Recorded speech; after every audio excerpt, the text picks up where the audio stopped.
Yeah, top of the world, man, to you guys, man. This video right here is concerning paternity fraud and the legislation that started in Memphis, Tennessee, to and understand something. It started in Memphis, Tennessee, but Tennessee really is a forefront of the men's paternity legislation and rights for men. Well, they just passed. We have a bill now. At first, it was a 5 year statute of limitations on getting a paternity test showing that the child is not yours, and so they removed that. So now you can, if it's past 5, 10, 15 years, you can still challenge it, and the courts can rescind the child support due to the lack of statute of limitations that just passed in March of this year. So, without further ado, I'm going to play for you guys a case of paternity fraud, a mama's baby's papa's maybe type situation, and a young man who was harmed, and what the state legislation from Memphis is proposing in Tennessee, which should trailblaze for the country, in making it mandatory for unwed fathers in order to sign a voluntary acknowledgement of paternity to have a mandatory DNA test. You're gonna hear the pros and cons from the state, and you realize that the state, you realize why the state really don't come out to women, because the state is incentivized by the federal government, I think matching dollar for dollar, and in the state of Tennessee, that comes out around to be $50 million per year if they instate that mandatory DNA testing. So a reason why I am doing this video is for you young players, you young men out here, being willy-nilly with your penis and stuff like that. Understand something, like I said before, it is a jungle out here. It's a jungle out here, so protect yourself. Make sure you're protecting your own best interests at all times. So, without further ado, here comes the legislation. Committee members, and let me say thank you for your indulgence on this bill. I think this is an important discussion that needs to be had. And so, just for those that were not in the Civil Committee sub, I want to just lay this out for you. I was stopped in the barbershop, this is back in about 2016, 2017, by a young man, and he told me the story of him being in a long-term relationship. A baby was produced, and he signed the birth certificate because he had no reason to believe that there was infidelity in his relationship. A little over 5 years later, he was told by the grandmother of the child that she had been with her ex-boyfriend during the time of their relationship. This prompted him to seek a DNA test. The test results proved that he was not the father, and subsequently, when he discussed this with the mother, the relationship ended. The mother then opened a child support case against him, and while in juvenile court in Shelby County, he tested it and was given a DNA test by the juvenile court. After presenting his DNA evidence, they wouldn't accept his DNA evidence, but they gave him another DNA test. And when the DNA test in juvenile court came back the same way, saying that he was not the child's father, the magistrate in juvenile court said, and I quote, "Somebody's got to feed him, and it will be you," and gavelled him out, and he was ordered to pay child support. And back then, that was before we capped arrears at 5 years. So he actually walked out with arrears going all the way back to the birth of the child. So he walked out of juvenile court in arrearage. And because he was in arrearage, he couldn't catch up, and eventually his license was suspended through child support enforcement. And while his license was suspended, he was pulled over on his way to work for driving on a suspended license, and he was taken to jail. Sitting in jail for those few days, he lost his job. His life was turned completely upside down due to this situation. Because he initially signed the voluntary acknowledgement of paternity without any proof that he was actually the father of the child, because he had no reason to question the person he was in a relationship with. And the child at the time when they went to juvenile court was 5 years and 1 month old. When he went through that legal process, they hinged the decision on the fact that he was past the 5-year statute of limitation. And he was stuck responsibly for a child that was not his. He wasn't in the child's life, and he was still, his life was still turned upside down due to this whole situation. Under that scenario, because of the laws around voluntary acknowledgement of paternity, when he signed that voluntary acknowledgement of paternity, he became the legal father of this child. The challenge and the issue with this is that, number one, this is not a rare story. Number two, there's an actual biological father who's missing an opportunity to be in this child's life, either because of the omission of the information and the fact that that biological parent's legal rights to his child were taken from him because of the blind signing of a voluntary acknowledgement of paternity. And I want you to think about that. Just think about that in your terms for all of the fathers up here. If someone, God forbid, had beat you to signing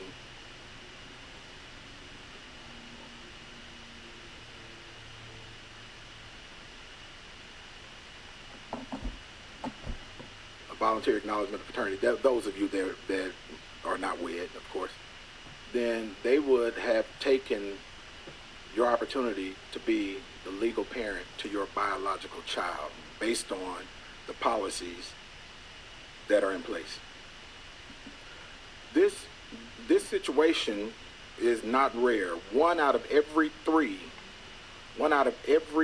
signatures on a birth certificate, and these are through multiple reports, are not the actual biological father. And this is due to, in many cases, this is due to voluntary acknowledgement of paternity programs. Lastly, under this scenario also, that child loses the right to have their legal parent, their biological parent rather, as their legal parent in their life. Think about what I'm saying. These parental rights are taken because of these programs, with absolutely no safeguards in place to ensure that the actual biological father is the actual person that is signed onto this birth certificate. Now, in defense of, and let me thank our Department of Human Services also, because we've had extensive conversations in this. I think our Department of Human Services have a valid argument as to why they're pushing back on this legislation. Because under the Health and Human Services rules at the federal level, it says that all states are to put a voluntary acknowledgement of paternity program in place. But it doesn't allow for safeguards to be put in place, such as a DNA test that would confirm that this is the actual biological father of this child. So in essence, what can happen is this. Let me lay it out for you. A mother can have a child, and let's say, and this is for unwed individuals only. A mother can have a child, let's say she has a new boyfriend in her household. And either through omission, of not telling him that there could be another father, or through just a straight out lie, saying, hey, you're the father, or through possibly, I don't know, and inferring that you're the father, or not saying anything and letting the guy assume that he's the father, he signs the birth certificate. But it's that omission that is the elephant in the room that no one is talking about, that would have solved this problem. So under this legislation, it would require a DNA test to complete the voluntary acknowledgement of paternity process. And that's what this amendment would do. Last thing I want to tell you, mention to you, is that, there have been some that said, you can, the putative father or the accused father could ask for a DNA test. But we have to look at the reality of the matter. If you're in a hospital and you have a mother that just had a baby, and a lot of times family members are around, grandmother, other children, how do you turn to that woman who just pushed this life out of her body and say, hey, I want a DNA test? And then you could possibly be wrong. It could actually be your child. So your relationship is done from that point. And if it is your child, you got a good 20-something years that you have to try to work through this damaged relationship because you accused this woman falsely. And if it comes back, or if you ask for a DNA test and it's not your child, your relationship is done. And so, Mr. Chair, I want to stop right there, and I think we got DHS that wants to speak, and another individual that wants to speak. And it's up at your will. Go out of session. Okay, let me ask you this before we go there. Is your intention to move forward with this bill today? It is my intention to have a good, robust discussion and be at the will of the chairman and the committee, Mr. Chair.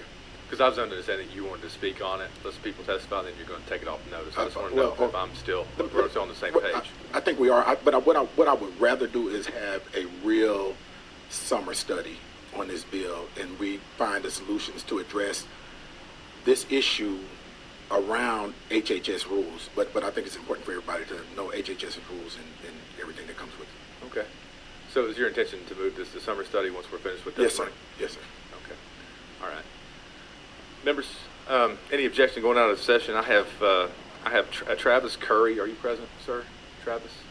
Travis is here. Then I have DHS, and I have the Department of Health on the list. So, members, without objection, if needed. Excuse me. Thank you, Robbie. Without objection, we're going to go out of session here from Mr. Curry. Hey, Travis, appreciate you coming down here. If you would, just make sure your red light's on there, sir. Introduce yourself to the committee, and we'll give you 3 minutes to speak. Say whatever you want to say. And then we'll have unlimited time for questions and everything else if anybody has any questions for you. So appreciate you being here. Hello, everyone. My name is Travis Curry. I'm from Memphis, Tennessee, and I'm just honored to be able to stand here and just explain myself to you all about why I'm going through the things that I'm going through with my situation in life. As a young man, I made some decisions and made a baby. Well, at least I thought I made a baby. Most black young men don't have fathers, so I didn't grow up with one. So when I found out about this situation, I was eager, I was ready to do it. Signed the birth certificate, I was happy. Time went by in the situation, and people started saying, hey, family members, her family members, hey, you need to go get a DNA test. And I'm like, why? This is my son. It's my junior. I got my name. I'm playing ball with him every day. I got this relationship with this young man, and kept going forward, so I went on and did it. I did the DNA test when he was about 2 years old. Come to find out he's not my son. So at this point, I'm looking at a child every day that's not mine, and I don't know how to approach him no more. I don't know how to hold him. I don't know how to be his father no more because of the hurt on the inside.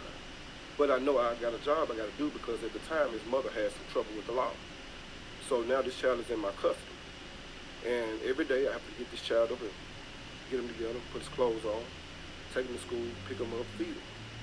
But I'm still taking care of someone else's child in the back of my mind. So I go to the courts, I talk to the judges, I ask for all the help I could get. I couldn't get any help.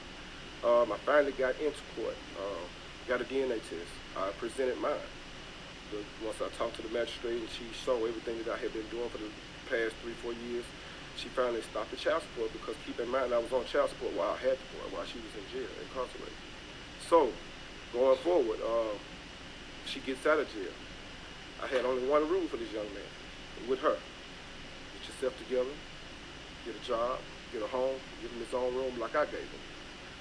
She did all those things. I gave him back to her. You know, we had an agreement because he wanted to know who his mother was. He always wanted to know. I never held him back from her. I took him to see her. I just wanted him to know because children deserve to know who their parents are.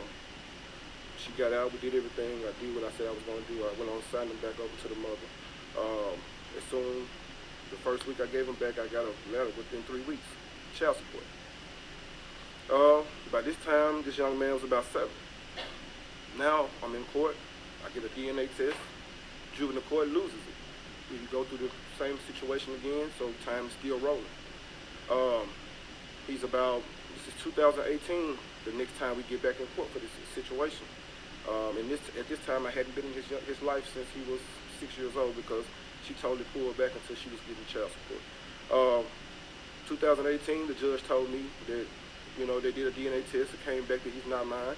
And she said, well, you signed the paperwork and you can't bash him as a child. And I said, Your Honor, well, what about men like me that tried and knew and thought this was my child? You have the evidence here showing that this is not my son. What do I do at this point? Well, somebody got to take care of him. It looks like it's going to be you, in so many words. So at this point, I'm still trying to fight this. She tells me that I have to petition it. Not knowing much about the law and legal, the way everything is set up, I let the time go by a little bit on me, and pretty much I'm still paying child support for a child that's not mine. I don't think it's fair that people have to take care of children that is not theirs and be forced, especially when you tell me that I have to prove that this child is not mine when you have the documentations here because you didn't take mine that I spent my hard work and money for at the time trying to go to school, take care of a child, and be the father to someone that's not mine. So right now today I'm still fighting this situation. I'm still going through it. The young man's still 10 years old. He knows he doesn't know me as his father. He knows me as his brother's father. He knows through his mother that I'm not the father. She's told him the story. I speak to the young man. He don't want to have any dealings with me because he's hurt at the fact that I'm not his father. So it's a win-lose situation for me, you know. But at the same token, I'm the one taking all the losses because the judge asked the young lady, hey, do you still want child support for this child? And the first thing she said was, yes, Your Honor. The first thing I thought the judge would have said, well, you know, I don't think he owes you anything else. He did a whole lot, but that didn't go that way. So at this point now, I'm stuck. I've been going through this. I'm honored for you all to hear my story. Maybe things could change, you know. It's a small group of people up here that understand what's going on. You know, society has changed, and there's a lot of things going on out there that need to be heard. You know, people shouldn't take care of children that are not theirs. All right. Thank you. Your 3 minutes is up. I'll let you go a little longer because I want you to be able to finish your what happened to you. And I believe that we may have a law. I believe Representative Parks had passed a law on the House floor last week that removed the statute of limitations for this. So once the governor signs that, I'm not for sure. I'd have to look at it. You may be able to take advantage of that law and use it to ask the court to reconsider your status as the legal father of that child. I don't know. You need to speak to outside counsel about that when the law passes. But members, do we have any questions for Mr. Curry? Yeah, you can ask a question. You're a member of this committee. Thank you, Mr. Chair, and thank you for your testimony. Can you tell us what happened before you signed the voluntary acknowledgement of paternity or the birth certificate? Before you, what was the process for that? What happened? How did that happen? Oh, we were in a relationship. Speaking of Mr. Curry, we were in a relationship, and at the time, you know, I didn't have no reason to believe there was nobody else to be the father. So, you know, I never questioned it. I never had a reason to question it. I never thought it was somebody else, you know. So that was the process. That was the beginning process of it, and that was the reason for me signing it because, like I said, I didn't doubt the situation. Okay. President Parkinson. Thank you, Mr. Chair, for the follow-up. And 2 questions. Did she tell you that you were the father? That's one. And what information did the hospital or wherever you signed that form at, what information did they tell you in regards to signing that form? She told me I was. Mr. Curry, you're recognized. Yeah, she told me I was the father. I asked her, you know, made sure, you know, because everybody was coming at me, and then, you know, at the time she was having the baby, I was at work, so I was rushing. By the time I made it there, that afternoon, her parents were already in there. At that time, you're gonna have 2 people in. So when they finally switched out with them, they were doing paperwork. So when I came in, it was my turn to sign. So I guess everything that she had went over with her, it was with her. You know, I just, I signed my name. She said this is, where it needs to be at, and she already named him Travis Jr., and it was for me to confirm. And that's basically what I did. Okay, very good. Representative Parkinson? Thank you, Mr. Chair. And so, did anybody discuss anything about 60 days with you, anything about paternity fraud or anything before you signed that form? No, Mr. sir. Curry? Yeah, and wait for the chair to call your name before you speak, if you don't mind. You're recognized. Go ahead. No, sir. Okay. Thank you, Mr. Chair. Thank you. Members, do we have anyone would like to ask any questions for our speaker? Well, thank you for being here, sir. We certainly appreciate you letting us know what you've been through. And with that said, I do not believe I have anyone else that wants to speak on this bill while we're out of session. So, members, without objection, we'll go back in session. Now we're back on the bill as amended. And Representative Parkinson, do you have anything you want to say before I take questions? No, I'll answer the questions and then close if you don't mind. Okay, Representative Griffith, you're recognized. Thank you, Mr. Chairman, and I'm not unsympathetic to your situation, sir, and it's unfortunate. And the difficulty I see is we've been doing a process now for many, many years of voluntary acknowledgement of paternity, and I think if we're going to address this situation, first and foremost, I can't imagine trying to raise children without a mom and a dad together, and that commitment to each other and that commitment to your children it's a fundamental of the way we live in the world, and we need to encourage that, promote that, get people to commit to that. As to the other issue, because life is what it is, maybe going forward the thing to do is not allow voluntary acknowledgement of petitions without a DNA confirmation, and just make that the state law going forward. So that's all I have to say, Mr. Chairman. Thank you. In closing, Representative Parkinson. Thank you, Mr. Chair. Okay, and Representative Griffith, that's what we were attempting to do, but Health and Human Services will cause our Department of Human Services to lose millions of dollars if we add a DNA test on the front end of voluntary acknowledgement of paternity.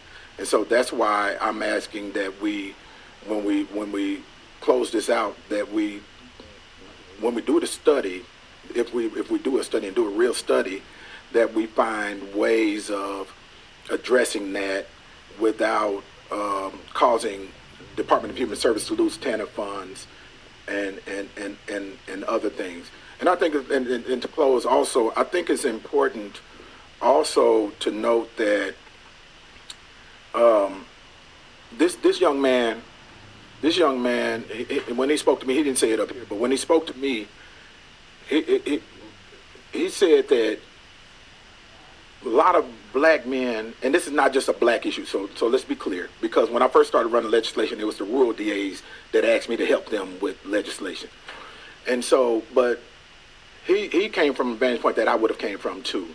Two things. One is a lot of our black children don't have fathers in their lives, right? And so when she said that he was the father, he was more than willing to step up to start trying to remedy that situation. So let's be clear on that. But he's paying for trying to do the right thing. He's been fighting this for 14 years. 14 years, right? And this is the vantage point I'm coming from with this legislation. There is a real biological father that is out there who may not even know that he has a child because of the omission, or who may know that he has a child because the mother would have to tell him, but they are receiving the benefit of this man's hard money while the biological father gets a ride. And so, but I really believe that most people are like this young man right here. Most of the fathers, they want to be involved in their child's life if they know that they have a child. The elephant in the room is the omission. And that, Mr. Chair, I'm sorry. I just want to make sure you hear this, because I need you to hear this, Mr. Chair, if you don't mind, and I apologize.